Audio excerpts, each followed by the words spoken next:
Assalamualaikum lovely students, welcome to BioFlow. Before watching this video, make sure you like, comment, share and subscribe. Lovely students, आज हम discuss करने वाले हैं वो है enzyme and its structure. Lovely students, अगर हम इस एंजाइम्स की बात करेंगे, enzymes are thermolabile biocatalyst that speed up the reaction without being consumed. Lovely students, अगर हम सबसे पहले बायोकैटलिस्ट को समझें, बायोकैटलिस्ट को समझने के लिए आपको पता होना चाहिए कि हमारी बॉडी में यानी ह्यूमन बॉडी में बहुत सारे रिएक्शंस होते हैं जिसको हम कहेंगे बायोकेमिकल रिएक्शंस, और उन सब बायोकेमिकल रिएक्शंस को हम कहते हैं मेटाबॉलिज्म। तो उस मेटाबॉलिज्म में एंजाइम का बहुत बड़ा रोल है। वो क्या करता है, उस रिएक्शन की स्पीड को जो है वो इंक्रीज करता है। इस वजह से इसको हम कह सकते हैं बायोकैटलिस्ट। बायो का मतलब होता है लाइफ, यानी इनसाइड लिविंग ऑर्गेनिज्म, वो एज अ कैटलिस्ट का काम करेगी। और कैटलिस्ट का मतलब होता है कि रिएक्शन की स्पीड को एंजाइम क्या करेगा, इंक्रीज करेगा। लवली स्टूडेंट्स, अगर हम एक बायोकेमिकल रिएक्शन को डिस्कस करें, फॉर एग्जांपल डाइजेशन का प्रोसेस जो हमारी बॉडी में होता है, तो आपको पता है जब हम खुराक लेते हैं तो उस खुराक की, उस फूड की ब्रेकडाउन होती है इनसाइड द बॉडी। वो कौन करता है लवली स्टूडेंट्स, वो ये एंजाइम्स करते हैं। और इस फूड की ब्रेकडाउन के थ्रू जो है एंजाइम जो है उस बायोकेमिकल रिएक्शन की स्पीड को इंक्रीज करता है। अब इस थर्मोलेबाइल का मतलब क्या है लवली स्टूडेंट्स, हम कह सकते हैं कि enzyme are sensitive to heat and temperature.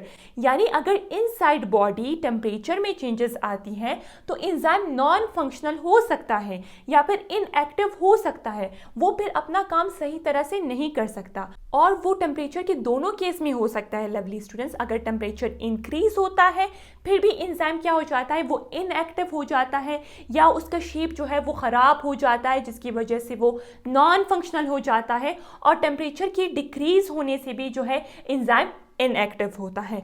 तो lovely students, enzymes are thermolabile biocatalyst that speed up the reaction without being consumed. अब इस विदाउट बीइंग कंज्यूम्ड का मतलब क्या है, यानी जो एंजाइम होता है वो केमिकल रिएक्शन की स्पीड को जो है इंक्रीज करता है और खुद उस रिएक्शन में यूज नहीं होता। यानी at the end of reaction enzyme का जो स्पेसिफिक स्ट्रक्चर था उसमें कोई चेंजेस नहीं आती है। तो हम कह सकते हैं एंजाइम खुद उस रिएक्शन में यूज नहीं होता, बल्कि बॉडी में जो डिफरेंट केमिकल रिएक्शंस होते हैं उसकी स्पीड को इंक्रीज करता है। लवली स्टूडेंट्स, अगर हम एंजाइम को समझे डायग्राम के थ्रू, आप देख सकते हैं जो मैंने ब्लैक मार्कर से ड्रॉ किया है ये है एंजाइम। फॉर एग्जाम्पल, अब हम एक स्पेसिफिक एंजाइम को डिस्कस करते हैं जिसका नाम है प्रोटीएज। प्रोटीएज एक एंजाइम होता है। आप देख सकते हैं जो मैंने ब्लू मार्कर से ड्रॉ किया ये है सबस्ट्रेट। सबस्ट्रेट एक ऐसा सब्सटेंस होता है जो एंजाइम के साथ अटैच होता है। आप देख सकते हैं ये जो सबस्ट्रेट है वो एंजाइम के साथ अटैच हो गया और इसने एंजाइम सबस्ट्रेट कॉम्प्लेक्स, जिसको शॉर्ट में हम ES कॉम्प्लेक्स कह सकते हैं, वो उसने बना दिया। यहाँ पे हम देख सकते हैं लवली स्टूडेंट्स, उस सबस्ट्रेट की ब्रेकडाउन हुई और वो प्रोडक्ट्स में चेंज हो गया। प्रोडक्ट्स क्या है, जब सबस्ट्रेट की ब्रेकडाउन होती है और वो स्मॉलर साइज सब्सटेंस में चेंज होता है तो हम कह सकते हैं वो क्या है, प्रोडक्ट्स है। ये जो एंजाइम है ये प्रोटीएज एंजाइम है, और सबस्ट्रेट जो ये है यानी ये एंजाइम जिस सबस्ट्रेट पे काम करेगा उस सबस्ट्रेट का नाम क्या है, प्रोटीन। यानी ये जो प्रोटीन है वो प्रोटीएज एंजाइम के साथ अटैच होगा। किस लिए अटैच होगा, ताकि इस प्रोटीन की ब्रेकडाउन हो सके। आपको पता है प्रोटीन किस चीज़ से मिलके बना होता है, अमाइनो एसिड। आप देख सकते हैं यहाँ पे फाइनली क्या हो जाता है, उस सबस्ट्रेट यानी प्रोटीन की ब्रेकडाउन हो जाती है और वो प्रोडक्ट्स में चेंज हो जाता है। और लवली स्टूडेंट्स, प्रोटीज एंजाइम के केस में जो प्रोडक्ट्स होंगे वो अमाइनो एसिड होंगे, क्योंकि ये जो सबस्ट्रेट है वो प्रोटीन से मिलके बना हुआ है। लवली स्टूडेंट्स, अगर हम एंजाइम के स्ट्रक्चर को डिस्कस करेंगे, हम कहेंगे enzymes are protein in nature. यानी जो सारे एंजाइम्स हैं वो प्रोटीन से मिलके बने होते हैं। और प्रोटीन किस चीज़ से मिलके बना होता है, अमाइनो एसिड से। और यहाँ पे हम स्पेसिफिकली कह सकते हैं कि एंजाइम्स आर ग्लोब्यूलर प्रोटीन्स। अब ये ग्लोब्यूलर प्रोटीन क्या है, आप देख सकते हैं लवली स्टूडेंट्स, ये जो स्ट्रक्चर मैंने ड्रॉ किया है रेड मार्कर से, ये एक ग्लोब्यूलर प्रोटीन है। ग्लोब्यूलर प्रोटीन का मतलब है वो प्रोटीन जो फोल्डेड होता है। आप देख सकते हैं ये प्रोटीन का एक स्ट्रक्चर है जो बहुत सारी इसने फोल्डिंग्स बनाई है। तो ये फोल्डेड और कॉम्पैक्ट स्ट्रक्चर ऑफ प्रोटीन को हम क्या बोलेंगे, ग्लोब्यूलर प्रोटीन बोलेंगे। यानी एंजाइम्स जो होते हैं वो ग्लोब्यूलर प्रोटीन्स होते हैं। Lovely students, structure of enzyme में सबसे पहले आता है active site. Active site enzyme का वो पार्ट है जहां पे सबस्ट्रेट अटैच होगा या फिर सबस्ट्रेट की बाइंडिंग होगी। आप देख सकते हैं लवली स्टूडेंट्स, ये एक एंजाइम है और जो मैंने ब्लैक कलर से ड्रॉ किया है इसका ऊपर वाला पोर्शन वो एक एक्टिव साइट है। और आप देख सकते हैं कि इस एक्टिव साइट पे क्या होता है, एक सबस्ट्रेट अटैच होता है। तो हम कह सकते हैं एक्टिव साइट जो है एंजाइम का वो पार्ट है जहां पे सबस्ट्रेट अटैच होगा। ये सबस्ट्रेट इस तरफ अटैच नहीं होगा, इस तरफ अटैच नहीं होगा, बल्कि इसका एक स्पेसिफिक साइट है, एक स्पेसिफिक पोर्शन है जिसको हम कहेंगे एक्टिव साइट। तो लवली स्टूडेंट्स, इस एक्टिव साइट के दो पार्ट्स होते हैं। Number 1 is binding site and number 2 is catalytic site. अब ये बाइंडिंग साइट कौन सा साइट होता है? आप देख सकते हैं लवली स्टूडेंट्स, ये जो एक्टिव साइट होता है जो मैंने ब्लैक मार्कर से ड्रॉ किया है, इस वाले पार्ट को हम कहेंगे बाइंडिंग साइट, जहां पे सबस्ट्रेट अटैच होगा। और एक्टिव साइट की इस पार्ट को हम कह सकते हैं कि ये कैटालिटिक साइट होता है। और ये कैटालिटिक साइट का मतलब ये है कि ये जो है एक्टिव साइट का एक ऐसा पोर्शन है जो केमिकल रिएक्शन की स्पीड को इंक्रीज करेगा। ठीक है, बाइंडिंग साइट पे सबस्ट्रेट अटैच होगा, कैटालिटिक साइट यानी वो कैटालाइज करता है रिएक्शन। कैटालाइज का मतलब है स्पीड अप करना, इंक्रीज करना, वो केमिकल रिएक्शन की स्पीड को इंक्रीज करेगा कैटालिटिक साइट। याद रहे, बहुत ही इंपॉर्टेंट पॉइंट एमडीकेट के पॉइंट ऑफ व्यू से भी और एफएससी के पॉइंट ऑफ व्यू से भी, वो ये है कि ये कैटालिटिक साइट जो है 2 to 12 अमाइनो एसिड से मिलके बना होता है। बहुत ही ज़्यादा important point. Most enzymes are protein in nature, जिस तरह भी हमने डिस्कस किया, एक्सेप्ट राइबोजाइम्स। ये राइबोजाइम्स क्या है? असल में आरएनए मॉलिक्यूल्स होते हैं, यानी कि आरएनए से मिलके बने होते हैं, प्रोटीन से नहीं। एक्ट एज अ एंजाइम, और ये जो राइबोजाइम्स होते हैं जो असल में आरएनए मॉलिक्यूल्स होते हैं और वो एंजाइम के जैसे काम करते हैं। और इस राइबोजाइम का एक स्पेसिफिक फंक्शन है, वो क्या है? RNA splicing. लवली स्टूडेंट्स, जिस तरह एक्टिव साइट जो है एंजाइम का एक पार्ट है, इस तरह एंजाइम के बाकी पार्ट्स भी है। नंबर 1 इज प्रोटीन पार्ट, जिसको हम कहेंगे एपो एंजाइम, यानी जो एंजाइम होता है उसका ज्यादातर जो पोर्शन होता है वो प्रोटीन से मिलके बना होता है। और एंजाइम के उस प्रोटीन पोर्शन को हम क्या कहेंगे? एपो एंजाइम कहेंगे। यानी ये एंजाइम का एक ऐसा पार्ट है जो सिर्फ प्रोटीन से मिलके बना होता है। यहाँ पे लवली स्टूडेंट्स आप देख सकते हैं एपो एंजाइम के साथ मैंने लिखा है कि ये इनएक्टिव होता है अलोन। यानी अगर एक एंजाइम सिर्फ प्रोटीन पार्ट से मिलके बना होता है या फिर एपो एंजाइम से मिलके बना होता है, वो इनएक्टिव होता है या नॉन फंक्शनल होता है, यानी वो अपना काम सही तरह से नहीं करता जब तक उसके साथ जो है नॉन प्रोटीन पार्ट या फिर को फैक्टर वो अटैच ना हो जाए। एंजाइम का जो सेकंड पार्ट है, जो नॉन प्रोटीन पार्ट है, जो प्रोटीन से मिलके बना नहीं है, उसका एक स्पेसिफिक नाम है जिसको हम कहेंगे कोफैक्टर।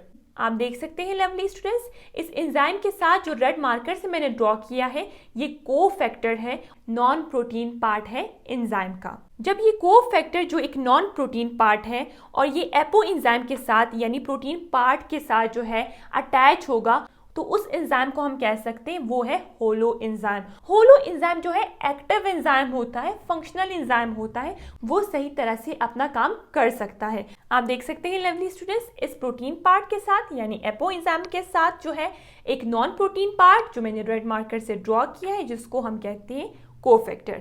तो इस एपो एंजाइम और कोफैक्टर को एज अ होल हम कहेंगे एक होलो एंजाइम जो एक्टिव और फंक्शनल एंजाइम होगा।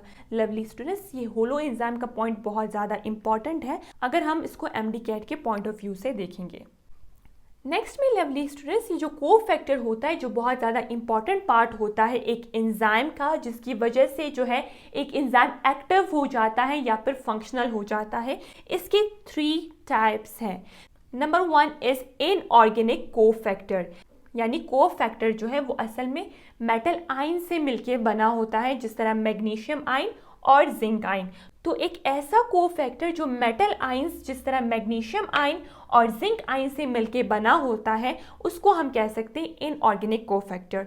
और ये इनऑर्गेनिक कोफैक्टर किस चीज़ में हेल्प करता है? एंजाइम को सबस्ट्रेट के साथ अटैच होने में हेल्प करता है। सेकेंड जो टाइप है कोफैक्टर का, वो एक ऑर्गेनिक कोफैक्टर है जिसको हम को एंजाइम भी कह सकते हैं। लवली स्टूडेंट्स, ये जो कोफैक्टर होता है वो एंजाइम के साथ लूजली अटैच होता है। और अगर हम ऑर्गेनिक कोफैक्टर या फिर कोएंजाइम की एग्जाम्पल की बात करेंगे, उसमें आता है विटामिन बी। लवली स्टूडेंट्स, बहुत ही ज़्यादा इंपॉर्टेंट पॉइंट, ये जो विटामिन होते हैं वो एज अ कोएंजाइम काम करते हैं। कोएंजाइम का मतलब है ये जो विटामिन होते हैं वो एंजाइम के फ्रेंड्स होते हैं, वो एंजाइम को हेल्प करवाते हैं ताकि एंजाइम जो है अपना स्पेसिफिक फंक्शन कर सकें। तो हम कह सकते हैं विटामिन और कोएंजाइम्स, जो आपने याद रखना है। लवली स्टूडेंट्स, कुछ कोफैक्टर जो है हम कह सकते हैं वो प्रोस्थेटिक ग्रुप्स होते हैं, यानी वो ऐसे कोफैक्टर्स होते हैं जो एक्टिव साइट के साथ जो है टाइटली अटैच होते हैं, या फिर हम कह सकते हैं कि वो परमानेंटली अटैच होते हैं एक्टिव साइट के ऊपर। उसकी एग्जाम्पल क्या है lovely students? Flavin and haem. अब लवली स्टूडेंट्स, हम कुछ इंपॉर्टेंट पॉइंट्स को डिस्कस करते हैं जो एंजाइम से रिलेटेड है। और जिस तरह लवली स्टूडेंट्स मैंने आपको बताया था कि एंजाइम्स आर थर्मोलेबाइल, यानी they are sensitive to temperature, यानी अगर टेम्परेचर में चेंजेस आती हैं तो एंजाइम के काम में भी चेंजेस आती हैं। एंजाइम इनएक्टिव या फिर नॉन फंक्शनल हो सकता है। अगर हम हाई टेम्परेचर को डिस्कस करेंगे कि हाई टेम्परेचर का क्या इफेक्ट है एंजाइम की एक्टिविटी पे, तो हम कह सकते हैं high temperature cause denaturation of enzyme. अब इस डीनेचरेशन का मतलब क्या है? डीनेचरेशन का मतलब ये है कि एंजाइम का जो स्पेसिफिक शेप होता है, आप देख सकते हैं वो हाई टेम्परेचर में क्या हो जाता है, वो खराब हो जाता है, या फिर हम कह सकते हैं enzyme loses it's specific shape. अब इस डीनेचरेशन की वजह से जो है एंजाइम जो है वो नॉन फंक्शनल यानी परमानेंटली नॉन फंक्शनल हो जाता है। अगर हम लो टेम्परेचर की बात करें कि लो टेम्परेचर का क्या इफेक्ट है एंजाइम की एक्टिविटी पर, तो हम कह सकते हैं low temperature cause inactivation of enzyme, या फिर एंजाइम इनएक्टिव हो जाता है, नॉन फंक्शनल हो जाता है। यहाँ पे डीनेचरेशन कॉज नहीं होती, यानी एंजाइम के जो स्पेसिफिक स्ट्रक्चर है उसमें चेंजेस नहीं आती, बल्कि एंजाइम जो है वो नॉन फंक्शनल हो जाता है, वो इनएक्टिव हो जाता है, वो फिर अपना काम सही तरह से नहीं कर सकता। एक ऐसा टेम्परेचर जिस पे एंजाइम बेस्ट काम कर सकता है, उसकी एक्टिविटी हाईएस्ट एक्टिविटी होगी, तो उसको हम कहेंगे ऑप्टिमल टेम्परेचर। तो लवली स्टूडेंट्स, वो ऑप्टिमल टेम्परेचर जो है वो 37 डिग्री सेंटीग्रेड है, जो एक नॉर्मल बॉडी टेम्परेचर होता है। उस टेम्परेचर पे जो है हमारे बॉडी के अंदर जो एंजाइम्स होते हैं उसकी एक्टिविटी जो है बहुत ही ज़्यादा हाईएस्ट एक्टिविटी होती है। और एक दूसरा इंपॉर्टेंट पॉइंट एंजाइम के हवाले से कि एंजाइम के दो टाइप्स हो सकते हैं। इंट्रासेलुलर एंजाइम, जिसको एंडो एंजाइम भी कहेंगे, एज द नेम इंडिकेट, ये इनसाइड द सेल जो है वो काम करते हैं, यानी रिएक्शन की स्पीड को इंक्रीज करेगी। सेलुलर रिस्पायरेशन में जो एंजाइम्स यूज होते हैं, आपको पता है सेलुलर रिस्पायरेशन एक ऐसा प्रोसेस होता है जिसमें ग्लूकोज की ब्रेकडाउन होती है। क्योंकि ये जो प्रोसेस है वो सेल्स के अंदर होता है, तो उस एंजाइम्स को हम कह सकते हैं इंट्रासेलुलर एंजाइम्स।